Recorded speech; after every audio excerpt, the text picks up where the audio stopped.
And eventually, of course, it did happen. Yeah.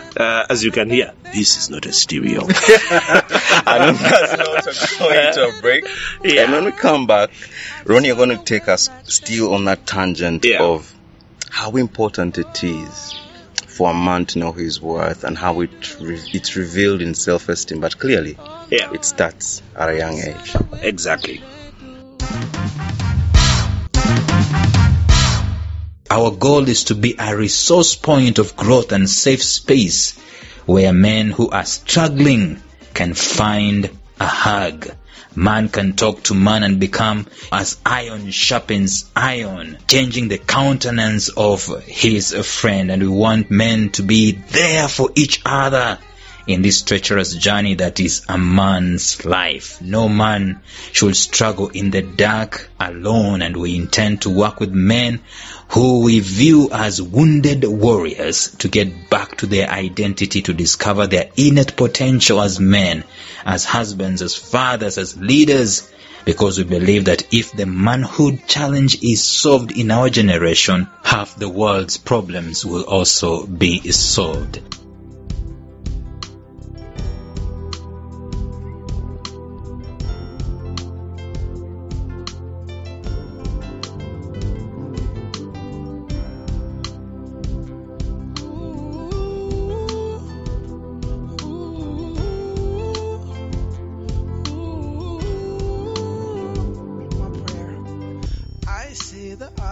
Going up, their riders smoother sliding down. I'm wondering what they did right. They genuinely look satisfied, not a single care in the world. Not really think they have it all. I just wanna have more than 1 meal a day, eat my fill and have some food to spare. I just wanna have just a little bit more, not even as much as they do. I bet the rain don't drip on them, and I bet they have new clothes to change. Is it wrong to want just a little bit more? I just wanna win like they do.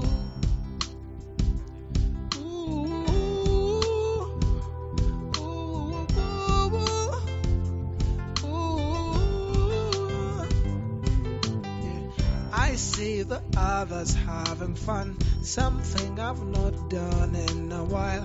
It's hard not to be envious. We're back.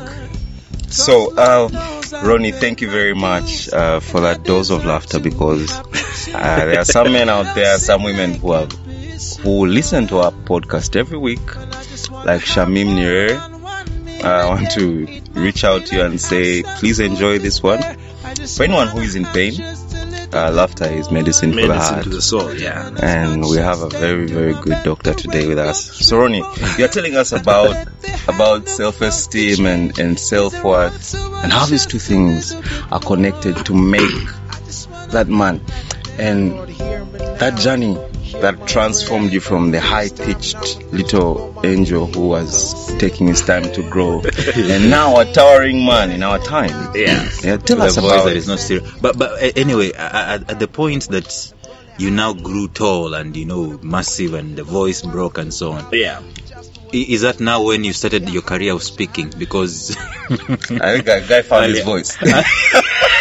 No, you see, that's the thing, because right from primary, and I think my first interaction with speaking or acting or any sort of stage performance, was right from primary. I remember, if you remember, the Nile English course. You remember the Nile English course? Iceman does, and whatever I might not. And in there was those little stories, and I think our teacher of English. He was not an English teacher like most of us say. He was called Mr. Ungu.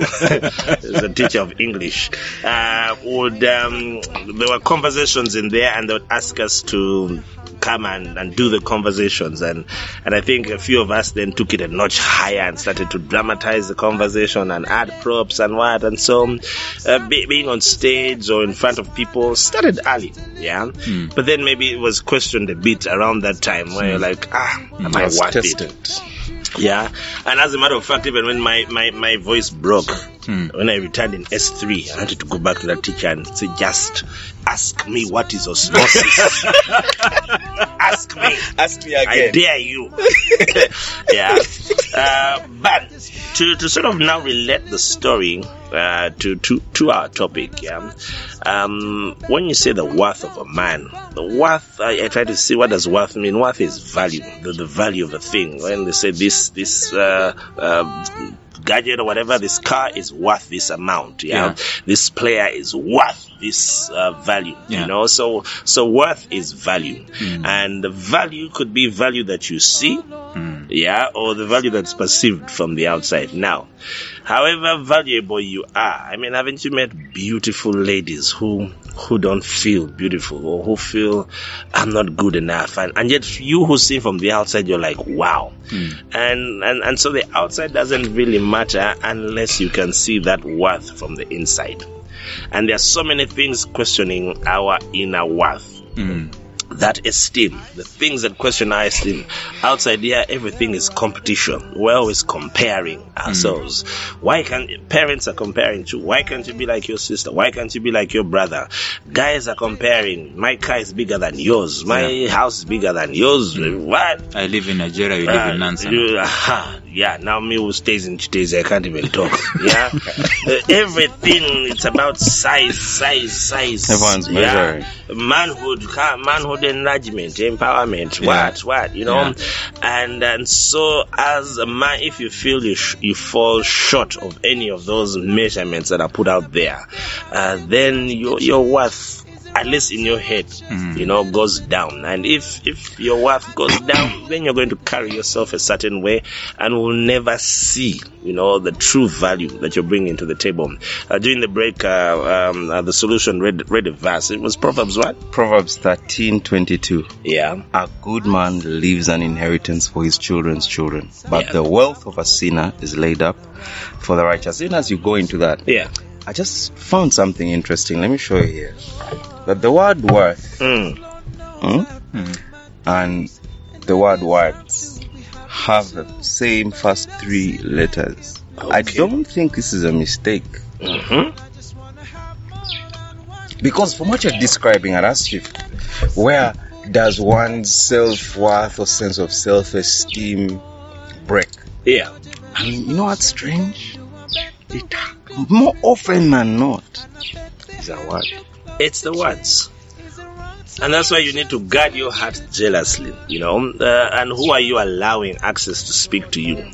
People who have low self-esteem versus those who have high. Now, if you've watched things like, you've watched shows like Idols, or, you know, this music talent, in Africa, we beat down our people. We speak negative. And the people who are supposed to love you the most are the ones who end up affecting that esteem or that worth. You are here wasting our money. Or you are like your father. You are, you know, it's all in the West on the other side. We don't know how to take. Yeah. You know that eventually we don't know how to take compliments now when you get there. I could tell it's my you look nice. That's like it's a cheap shot. You're like, yeah. Why? Because you don't feel worth it. Yeah. All the time you've just been talked down to. Even when they say, man, nice guy, you're like, you know. But Ronnie, to be honest, doesn't it also have some kind of value when these outside things are put into play? For example, when your voice broke. Yeah. Right? Yeah. You felt better than when it hadn't. Absolutely. When you grew tall, you felt better than you hadn't. Absolutely. So those things, they have a part to play. If you have a car, you feel taller than the guy who is walking on the dusty roads of Chira, you know? Yeah. But that guy who is walking is okay until someone splashes water on him. Until someone tells him some words that he's until there is okay. A comparison, it's okay. Yeah. But you have to be careful not to have a false what's the word? Worthyhood or false worth? Let's use that sense of worth. Sense of worth. False sense of worth. Because your worth should not be determined by now those external factors. I'm still the same guy, still the same Habzo. Whether with a stereo or with now a bass or a baritone or whatever. Still the same gifting, still the same talent and all of that. And so, yes, the Serenity Prayer grant us the ability to change the things that we we can change and those we can't, and Man, to know afraid to the be told, difference. Exactly. I gave up, man. Yeah. By me, I also prayed. I remember in my school we had a prayer room. It was called PT, prayer tower or something. And I used to put labels. I say, now this is where I am, Lord, this is where I'm going. Yeah. Maybe God But had you grew me tall. and he didn't hear you. I don't know. But There's a theory. There's a biological theory. It's called Lamarck's theory. I don't know if you guys know You Yeah. mentioned it. Lamarck's theory. Uh-huh. Some guy called Lamarck, I think. Yeah. He theorizes that the giraffes have tall necks because they were trying to reach out to the branches, leaves and so on. And that's how they grew tall necks. Yeah. So probably your Lamarck's theory was more pronounced than his. yeah, so I reached out. Man, I and maybe prayed, guys. I prayed. maybe that teacher, the osmosis teacher, may have been a catalyst to my Lamarck's theory, like you've said. Yeah. But as I try to connect the dots with all that we're saying, yeah, I think worth, yes, is value. And how do I get value? Value, and I like what you've said, words. The words that you're hearing, the words that are being spoken to you. In other words, the thing that you believe about yourself. Yeah. So it comes back to belief. Exactly, because the word enters you and that word comes alive, and you start to believe it. It becomes your reality. So it doesn't matter what kind of word it is. It might be negative, might be positive. Yes. Any word The power comes of words. into you, it becomes Exactly. a reality. Yeah, because then you own it. And I'm very careful, even with my kids as they're growing up and what. I'll even scold, maybe the house helps. Maybe my kid does something wrong and they say, bad girl. I say, no. She's a good girl. She has done a bad thing. Yeah. It's a good girl, but who has done a bad thing. Because I don't want bad girl then to become her reality. Identity. You don't want to be, and that's the challenge. We name ourselves based on our circumstances, based on the thing that you're going through. You are having a hard patch in life. The people are named by their jobs. The guy now lost his job, is now doing chapati. They now go chapati. Later you start Chapati seeker. or in the Bible, the one who named his son Ichabod, the presence of God has departed. We should be careful with words. And what words are we allowing to enter the boy child? What words are we allowing? And it's not just the boy child, even the man child himself. Yeah, the guy at 40 is words. Grappling with issues to do Pressure with is not words. just the thing for kids. It's words. So there are those syndromes where people are trying to compensate because someone has said you are not big enough, you are not what, you are not. Hey, there are words which will empower, and there are words which will destroy. Yeah. So on that note, let me read this quick thing I found on Twitter today. Samson Kasumba, the journalist, was responding to someone, and this is what this person wrote. It said, "Parents, be careful with the words that you throw at your children. Some words never heal." I've written a song to that effect. And now Samson comes and says this: don't some hear every day on the receiving end of, don't some hear every day on the receiving end of kids who were never loved? As in, Andrea Sampo on Twitter, who are on the receiving end of kids who had never been as guys. English is another thing. Never complimented and were too often insulted. They were wounded so much they normalized meanness, and they think it is a way of having fun. The walking emotionally wounded are so many. On and that's Twitter. true. That's true. That's just how we are. Even when we are joking, guys, we joke by dissing. What? Hey, we're just not acclimatized to the right kind of work. Now, on the flip side, like I was giving that example, in the West, maybe sometimes it's more, my boy, you can do this. You can go for greatness. You can be anything you want to be. And little wonder many of those guys, go and achieve all these things. But I was giving that example of like idols where someone comes and honestly they can't sing. But they come on their mother's words, you can sing. You're my boy. And the guy comes and does his audition and gets 3 buzzers or whatever they are going. Even before he goes, and he can't even believe it. It's 10 like, seconds what? in. My mother told me. What? And he's literally broken and Simon shocked. Cowell will be like, She lied. She lied. Like, I'm sorry, but your mama lied. Yeah. So anyway, but I would rather have someone's esteem up there than the reverse, where you put people down, and people who are put down are hurting, and they're going to be in power tomorrow. They're going to have someone's daughter, and the worth of a man is just going to be